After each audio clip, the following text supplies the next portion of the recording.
అందరికీ శుభోదయం. నా పేరు వర్షిణి. నేను 4వ తరగతి చదువుతున్నాను. ఈరోజు తెలుగు కృత్యం క్రియలు రకాలు. క్రియలు 2 రకాలు. 1 సమాపక క్రియ, 2 అసమాపక క్రియ.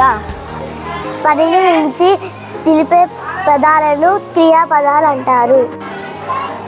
సమాపక క్రియ పూర్తి అర్థాన్నిచ్చే వాక్యంలోని క్రియాపదాన్ని సమాపక క్రియ అంటారు. అసమాపక క్రియ అసంపూర్ణమైన వాక్యంలోని క్రియాపదాన్ని అసమాపక క్రియ అంటారు. ఉదాహరణ, రాణి బడికి వెళ్ళి పాఠం చదివింది. సమాపక క్రియ ఏదమ్మా? చదివింది.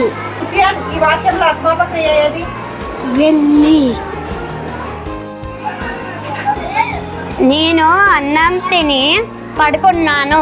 Very good. నందన్, ఈ వాక్యంలో సమాపక క్రియ ఏదమ్మా? పడుకున్నాను. Very good. నిషిత, ఈ వాక్యంలో అసమాపక క్రియ ఏదమ్మా? తిని. Very good. సహాన్, వాక్యాన్ని చదవమ్మా. రాజు పాట పాడుతూ డాన్స్ చేశాడు. Very good. ఇందులో అసమాపక క్రియ ఏదమ్మా? అసమాపక క్రియ పదం వాట్ ఇస్ ఏంటది? పాడుతూ. Very good. అబ్దుల్, ఈ వాక్యంలో సమాపక క్రియ ఏదమ్మా? చేశాడు. Very good. ఆ వాక్యాన్ని చదవమ్మా. మా ఊళ్ళో గాలి వేస్తూ వర్షం పడింది. Very good. సత్యబాబు, ఈ వాక్యంలో అసమాపక క్రియ ఏదమ్మా? వేస్తూ. Very good. సమాపక క్రియ? పడింది. Very good. వాక్యం చదవమ్మా. రవి చెట్టు ఎక్కి పండుని కోసాడు. Very good. ఈ వాక్యంలో అసమాపక క్రియ ఏదమ్మా? ఎక్కి. మిథున్, ఈ వాక్యంలో సమాపక క్రియ ఏది? కోసాడు. Okay, very good. Sentence Swati మంచి ప్రవర్తన కలిగి ఉంది. ఇందులో సమాపక క్రియ ఏది? కలిగి ఉంది. Very good. వాక్యం చదవమ్మా. బడిలో మొక్కలు నాటి నీరు పోసాము. వరుణ్, ఈ వాక్యంలో సమాపక క్రియ పదం ఏది?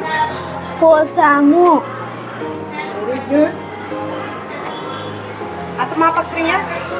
నాటి. Very good. విక్రాంత్, వాక్యం చదవమ్మా.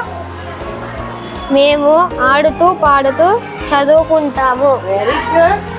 ఈ వాక్యంలో సమాపక క్రియ ఏదమ్మా? చదువుకుంటాము. Very good.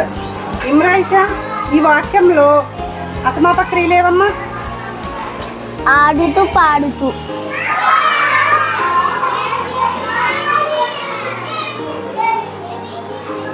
ఆడుతూ పాడు. Very good Imran. సమీహ, వాక్యం చదవమ్మా. నేను నా మిత్రులతో కలిసి చదువుకున్నాను. Very good సమీహ. రయాన్, ఈ వాక్యంలో సమాపక క్రియ ఏదమ్మా? చదువుతున్నాను. Very good rayon.